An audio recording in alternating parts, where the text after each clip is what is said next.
Құрметті достар, баршаларыңызға сәлем. Менің YouTube каналыма қош келдіңіздер. Берекелі ереке.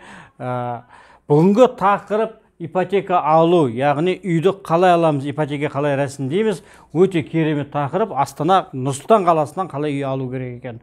Сіздерге үлкен өтініш осы видео, осы менің каналыма жазылып, астына подписаться етуге басып, барынша қолдау көрсете білсеңіздер, нұр үстіне нұр болар еді. Ал енді сіздерге ипотека алу қарапайым жалпақ тілмен түсіндіруге тырысамын достар сіздерге.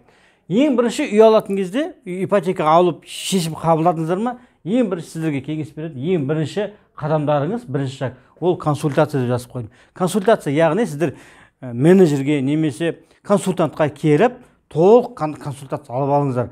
Қандай үй, қандай процент ставкалар бар, первоначальный взнос қандай үйлер аламыз деген сияқты бар, сізден төлемақы қабілеттеріңіз келеді ме, келмейді ме, соның барлық толыққанды ақпарат алып аласыздар.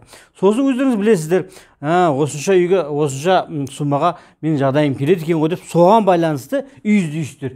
Үйді іздедіңіздер, іздейсіздер үйді тапқаннан кейін, сол аталған суммаға үйді таптыңыздар, 50% төледіңіз, 50% қолдарыңызда болу керек.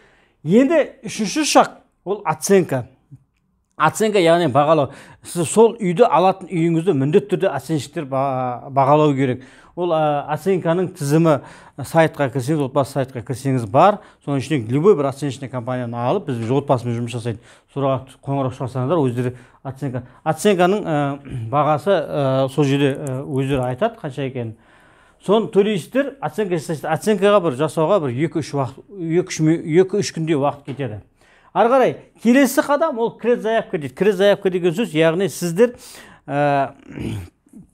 жинаған құжаттарыңызды мына консультация кезінде сіздерге қандай құжаттар керек, соның барлығын айтады. Сол құжаттарыңызды алып келіп, сол менеджерге келесіздер де кредит заявка дейміз. Яғни сіздерді ипотекаға документті тапсырасыздар деген сөз. Тапсырған кезде қазір барлығы электронды, сосын егер барлығы дұрыс болатын болса, бір 15 минуттың ішінде одобрение уже SMS болып сіздің телефоныңызға келу керек. 15 минуттың одобрение келе алғаннан кейін, ендігі келесі сізге уже одобрение келді, кредит заявка қабылданды. Келесі этап, уведомление аламыз. Уведомление, яғни гарантийный письмо дейді, көбісі гарантийный письмо. Оны достар қараңыздар, Нұр-Сұлтан қаласында туралы, Нұр-Сұлтан қаласы бойынша айтып жатырмын да, ипотеканы алу. Уведомлениені алатын кезде именно Қошқарбаева 26, Қошқарбаева біздің орталық филиалдың ғимараты, 2-ші этажға барасыздар. Сол сағат түстен кейінгі уақыт қараңыздар, 2:30-нан кешкі 6-ға дейін барып, сол жерден уведомление аласыздар. Уведомление алған кезде оны біз жалпақ тілмен айтқанда гарантийный письмо дейміз. Сол гарантийный письмомен бірге бланк согласие береді. 2 қағаз алып бересіздер, яғни гарантийный письмо, 2 экземплярдан, біреуі нотариуске, біреуі сатушы адамға береді, және бланк согласие. Сонда сіздерде қолданыңыз 3 қағаз болады достар. Міне, осы қағазды алып, енді қолданыңыз уведомление алып алдыңыздар, гарантийный письмоларыңыз бар. Енді сіздер жаңағы сатып атқан сатушыны шақыра берсеңіздер болады. ДКП деп қойдым. ДКП дегеніміз договор купли-продажи, яғни сатып алу келісім шарты. Үйді сатып алуға келесіздер, оған нотариуске барасыздар. Нотариуске міндетті түрде, егер қараңыздар, алып атқан үйінің атында меншігінде 2 адам тұратын болса, көбінесе ерлі-зайыптылар тұрады, әйел мен күйеу.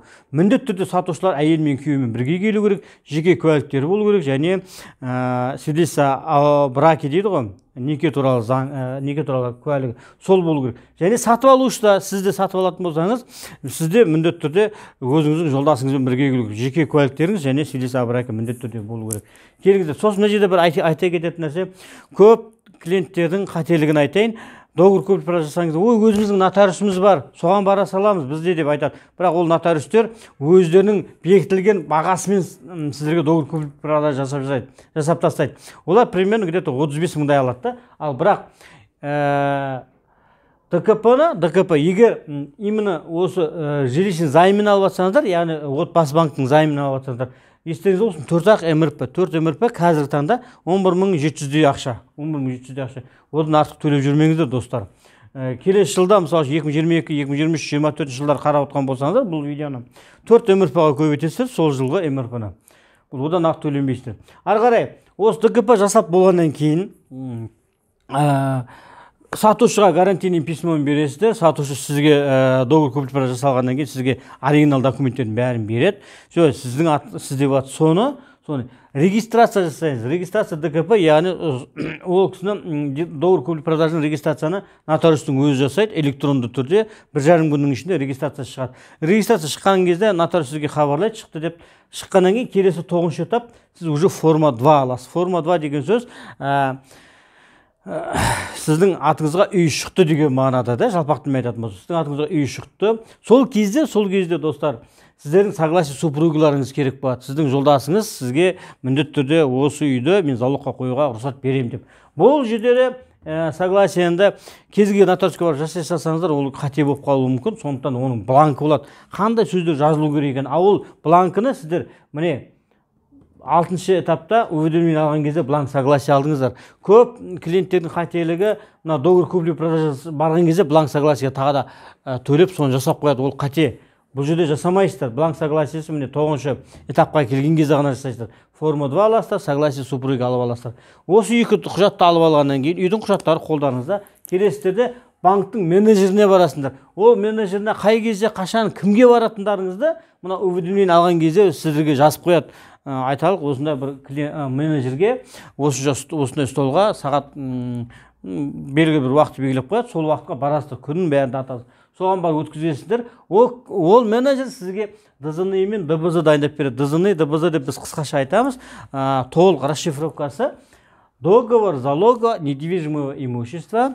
ДБЗ дегеніміз договор банковского займа.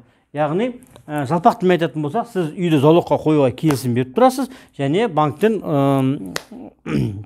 займ алуға келісіп тұрасыз. Соған бәріне қол қоясыз. Егер мына жерде тағы бір айта кететін мәселе, сіз негізгі алушы сіз болып тұрсыз да, кредит алып жатқан. Бірақ егер сізде гарант болса, енді жалпақ тілмен айтамыз, гарант негізі созаемщик, созаемщик болса, онда міндетті түрде бұл жерге созаемщикте сізге келу керек.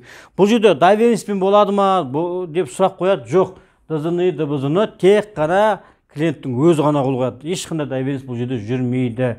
Доверенность туралы қосымша айта кетейін, мынаның барлығында доверенностьпен жасай беруге болады. Ал енді мына 11-ші этапқа келген кезде доверенность жүрмейді, достар. Қол қойып алғаннан кейін, ол регистрация ДЗНИ-ді міндетті түрде жаңағы договор залогын регистрация жасаймыз. Регистрация жасау ол екі жолмен жасалады. Бірінші нотариуспен де жасауға да болады, нотариуске қосымша төлемақы төлейсіздер де, олар тез 1,5 күннің ішінде шығарып береді. Ал болмаса өздеріңіз собственноручный дейді, өздеріңіз қолдарыңызбен барып, соңғы алып барып өткізіп, соңында бір 3-4 жұмыс күннің ішінде сізге шығарып береді. Оны өздеріңіз белгілейсіздер.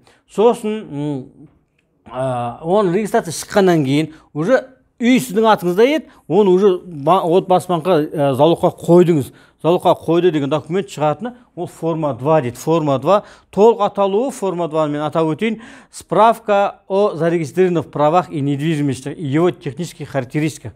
Справка об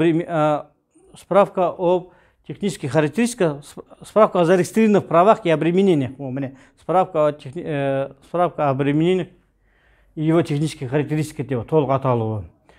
Форма 2-ны алғаннан кейін, сосын оны алып, құжаттарын барын алып, менеджерге қайттан барасыздар да, сол мына бағаны менеджерге барасыздар да, бересіздер, сол кезде комиссия төлейсіздер. Толық комиссия барлығын менеджер сізге санап береді, осынша банктың осынша комиссиялары бар деп, соның барлығын төлейсіздер. Одан кейін сіздерге ертеңінен немесе бір-екі күннен кейін сіздерге выдача жасайды. Выдача деген сөз жаңағы сатушының адамына карточкасына ақшасын аударады. Міне, шын осы 15 этапты нақты біліп алсаңыз, ешқандай қиындығы да жоқ. Міне осыны білмегендіктен көп адамдар жаңа ортадағы делдалдарға қаражат төлеп, немесе жаңағы риэлторларға қаражат төлеп, ештеңе түсінбеймін деген сияқты. Ол ешқандай қиындығы жоқ, достар.